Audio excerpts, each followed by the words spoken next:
দেখুন, আপনাদের মনে থাকবে এর আগের শুনানিতে স্বয়ং সুপ্রিম কোর্টের প্রধান বিচারপতি বলেছিলেন যে মোথাবাড়ির ঘটনা কোনো স্বতঃস্ফূর্ত বিক্ষোভ নয়, এটা পূর্ব পরিকল্পিত এবং এই চক্রান্তের শেকড় অত্যন্ত গভীরে।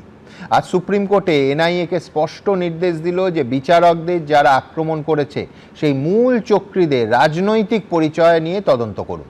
দেখুন, সুপ্রিম কোর্ট বা যে কোনো আদালত সাধারণত কি বলে, অপরাধীদের ধরুন, বলে যে দ্রুত চার্জশিট দিন, ইত্যাদি ইত্যাদি। কিন্তু বিরল ঘটনা হিসেবে এই মামলায় যেটা থেকে যাবে সেটা হলো সুপ্রিম কোর্ট কিছুটা নজিরবিহীনভাবেই এনআইএকে বলল মূল চক্রান্তকারীদের রাজনৈতিক পরিচয় খুঁজে বের করুন। আমি আবার বলছি, অত্যন্ত তাৎপর্যপূর্ণ। আমার পরের বক্তা অধ্যাপক রবীন্দ্রনাথ ভট্টাচার্য কি বলে? হ্যাঁ, মোথাবাড়ি কাণ্ডে যে ঘটনা ঘটলো তার ফলে সুপ্রিম কোর্ট যে পরিচয় জানতে চাইলো, রাজনৈতিক পরিচয় জানতে চাইলো যারা এই কাজটা ঘটিয়েছে, এটা একটা বিরল ঘটনা। দেখুন, কেন জানতে চাইলো? রাজনৈতিক পরিচয় জানতে চাওয়ার পিছনে দুটো কারণ।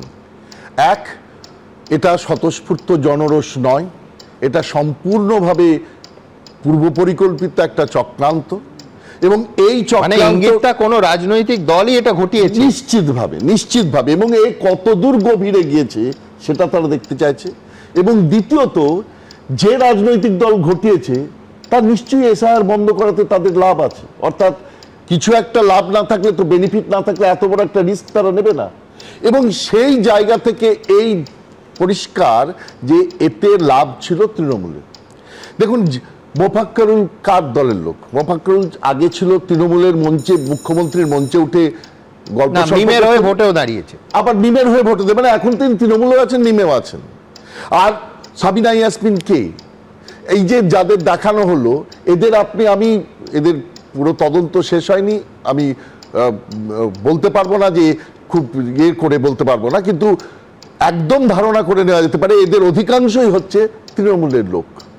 তাহলে এরা মূল কারণটাই ছিল যে বিচারকদের উপর হামলা করে একটা এসআইআরটাকে বন্ধ করে দেওয়া, কিন্তু সেই প্রসেসটা হয়নি। আপনারা যদি দেখেন যে ন্যারেটিভটা তৃণমূল তৈরি করতে চাইছে, মানে মুখ্যমন্ত্রী বা অভিষেক বন্দ্যোপাধ্যায় বারবার করে যে ন্যারেটিভটা বলবার চেষ্টা করছেন, গণতন্ত্রের উপর বিরাট একটা হামলা হয়ে গেছে এসআইআর এর মাধ্যমে।